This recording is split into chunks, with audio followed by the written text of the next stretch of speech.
What was the feeling after the weekend then? Obviously we're disappointed. It wasn't a great showing, and also to go out of a cup, which we've been very successful in recently, is disappointing. But another great opportunity this week to get back at it and push in the league. Is that what it's all about, a reaction? Try not to react in this game. It's a long old season, many games, and we just try and stay as consistent as possible, and that's what we tried this week. Get back to what we do best. Get home. Obviously, home game, big for us, and look forward to the St Johnstone game. See, how do you feel that the players are trying to implement what the manager wants? Well, I said it after the Aberdeen game. We're all buying into it. Of course, top manager, someone who cares deeply about the club, and every idea that he's got is to make us better. I think that's the beautiful thing about modern day football. Whereas maybe when I first started playing football, it was about just putting the best 11 out and just being better than the opposition. But now football has evolved and constantly trying to get better, and ideas of how you can assert your dominance on the games. And the manager's got some amazing ideas, and we're all buying into them and trying to execute them at the weekend. Joe, how has your role changed under the new manager, if it has changed at all? Quite similar. Obviously, we're a possession-based team who looks to not take the easy option when it comes to playing out. Different ideas, different examples. Obviously, a few different partners to play with this season as well. But in terms of the message, it's been pretty consistent, and I've enjoyed trying to adapt my game to it.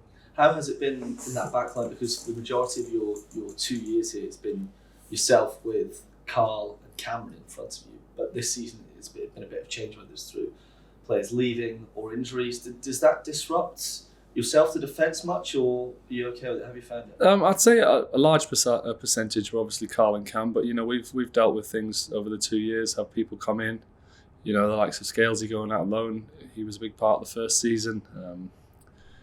Chris Julian, obviously Near Beaton, you can name, all sorts has happened over 2 years, and that's the beauty of this club. We've got strength in depth. We look to bring players in who are ready to play.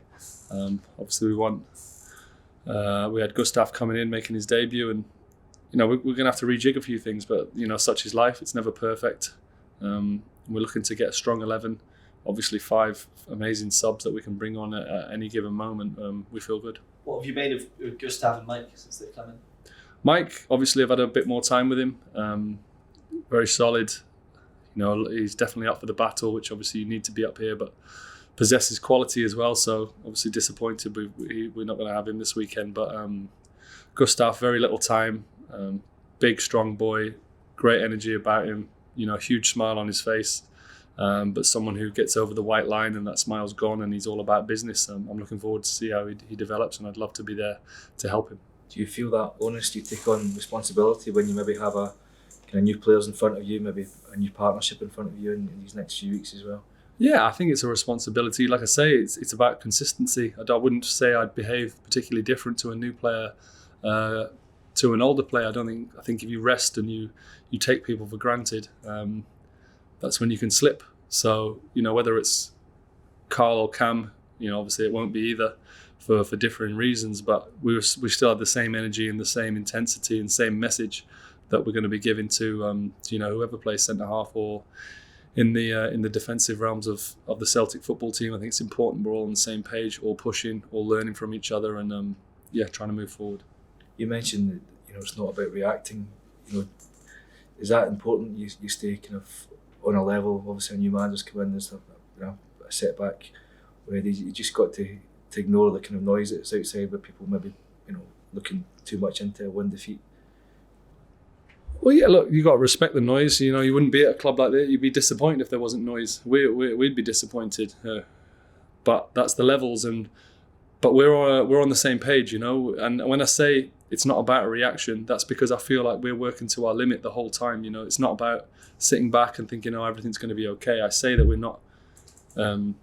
It's not going to be a spike in a reaction because we're constantly working to the highest level that we possibly can. We're constantly taking every single training session to the highest level. The post-match analysis, the working with the with the coaches when maybe you want to take, even when you're taking time off your legs and you physically can't be outside, mentally you're trying to learn, try and discuss. That's when I say it's not about a reaction, because I'd like to think it would be impossible for us to even go even harder than we already are.